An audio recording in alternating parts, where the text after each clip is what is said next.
Hello, I'm Indira, and this is a Connecting All Hearts meditation. And this month we're going to address the energy of expectation. Powerful stuff, really. People rarely stop to consider how the quiet power of other people's expectations of you affect what you do. It's quiet, but it's immense, and no one has to say a word for you to feel the pull of it. Expectations, they have a palpable draw. And when a large enough group of people have those expectations of you, the combined draw is nearly impossible to ignore. It's like standing in a rushing river. It would be difficult not to move in the direction that the water wants you to go, right? And you know what? That's not all bad, because shared expectations are what makes us civilized. If you tell a person, for instance, that you're going to meet them at a certain time, the expectation is that you will appear. And it's good for the person who's waiting to know that you are going to step into the stream of social expectations and show up for them. But while the pull of expectations can civilize us, no one ever advanced civilization without at least temporarily moving out of the mighty stream of unconscious expectations. Because whose expectations are they anyway? Are they yours? Is the river pulling in the direction of abundant life for you? Is there a better direction to take? Do you even know why you're going along with these expectations? Is it a choice that you would make if you were fully conscious? These are questions to ask yourself. So today we're going to pull back and we're going to notice the energy of expectation. We're going to imagine it. And we're going to float above the river for a moment, the river of expectations, and we're going to consider things consciously so that when we lower ourselves back into the mighty river, we will be conscious, we will be intentional, right? So, because with intention, if your intentions are strong enough and you are conscious, and if it contains conviction, you can overcome the pull of expectations. Somebody did at some point. They pulled back, they looked around, and they decided to move in a different direction than what was expected. Otherwise, we wouldn't have gotten where we are today. Now, for a very mundane and perfectly modern example, think of the first person who broke the expectation that a telephone is to be used only for live conversation, right? Someone first had the idea of sending text messages. And do you think that idea was universally accepted? No, no, no. Telephones are for talking, people, right? It's for talking. But somebody thought of it anyway. Somebody did it anyway. It can be a powerful thing to choose your own intention over other people's expectations of you. And what about your expectations? These are probably bigger than other people's expectations. How are you being hampered by your expectations of yourself and your expectations of other people? All right? So we're going to work this from both ends. Not only will we approach the river of expectations with conscious intention, we'll do so having released some of our own expectations. And we're going to do all this with compassion for ourselves and for others and with clarity. So are you ready? Get yourself settled now in a position where your body is supported for deep relaxation. Yes. Settling in. Closing your eyes now. And as you close your eyes, you notice that it's very easy to relax. That's right. Take a deep breath in through your nose and hold it for a few seconds. And then exhale through the mouth, releasing, relaxing, and letting go, letting go. Again, inhale through the nose, filling the lungs from the bottom to the top, and hold.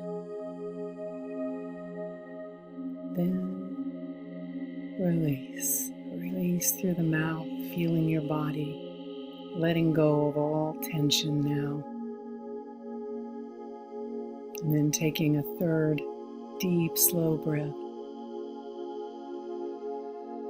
holding it for a moment and then releasing through your mouth. Yes, that's right. You're very relaxed. You are released.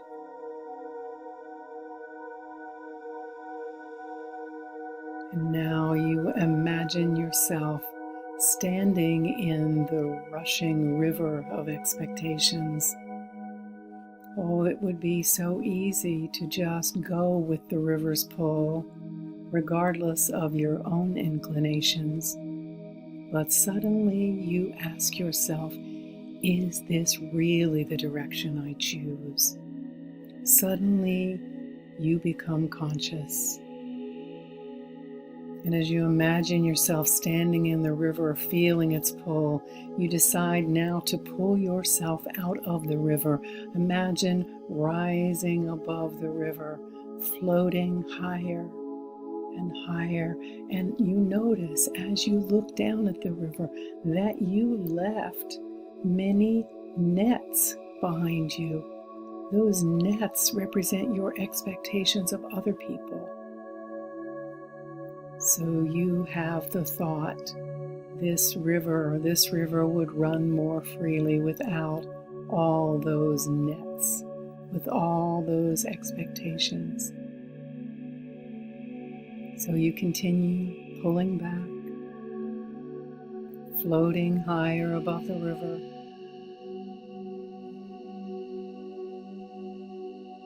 You notice from this distance that the river connects to everything.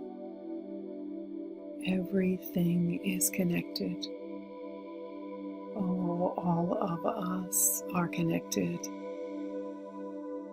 Just as rivers are connected to each other by the oceans to which they flow, we are connected by the life that flows through us.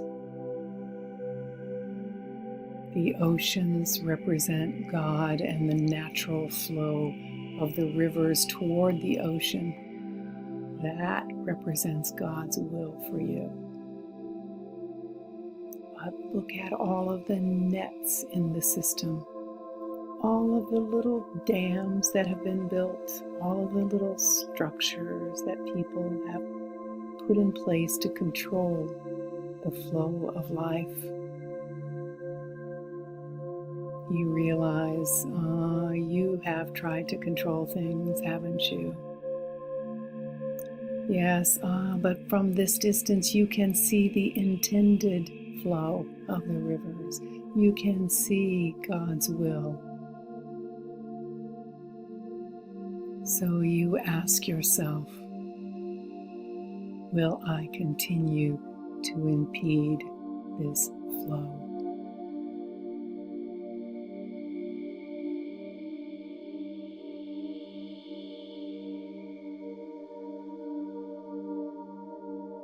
You make the decision to release your expectations, to release the nets you've dropped for other people.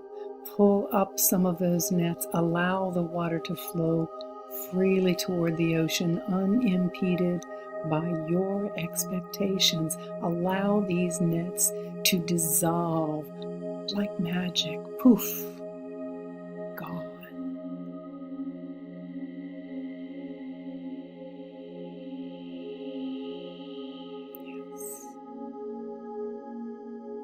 So we pull further back, float higher still. And from this conscious vantage point, we notice that all of the nets that others have dropped in the river are there as well, that your family and friends have dropped nets for you, that your culture has dropped nets for you, that your history has dropped nets for you. So many nets. In some places, these nets and dams have rerouted the entire river. but you see the big picture now. You make another decision. You decide to ignore the nets and flow above the river through streams of air, unobstructed, towards God in the direction that you choose, in the direction that takes you toward the ocean of bliss, toward abundant life. You realize that you may do this at any time. You may temporarily pull yourself out of the river and ignore the nets. Yes, it only takes effort. It only takes being conscious. It only takes a decision.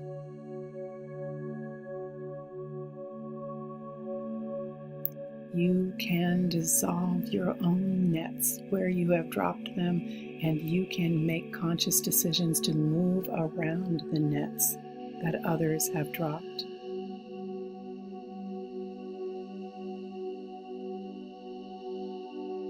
Yes, it only takes a little effort. It only takes consciousness. It only takes decision.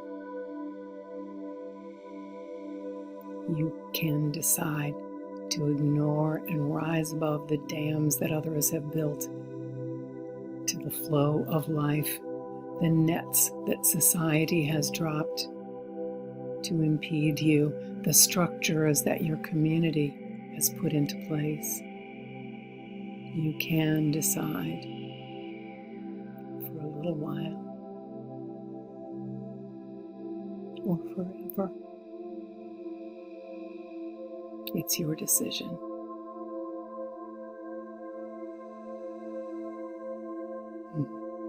I resolve to be conscious when I am deciding on a direction. I am free. I am conscious. I am intentional. I resolve to release others to make their own decisions, free from the pull of my expectations. I release control. I allow everyone to be free to follow the flow of their divine purpose, and we flow with the love of God toward the ocean of abundant life. And so it is. And so it is.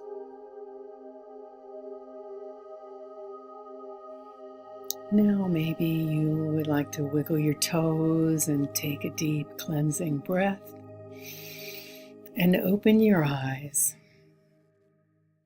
You are free. You are free. You know, Mark Twain famously said, whenever you find yourself on the side of the majority, it's time to pause and reflect. This doesn't mean that you always disagree with the majority, does it? But when you pause and reflect, you become conscious. And that is the only way you step out of the stream. That's the only way you serve divine purpose for your life. And that's the only way you make your own way toward abundant life. I wish you presence and joy and courage and adventure on your journey. I love you.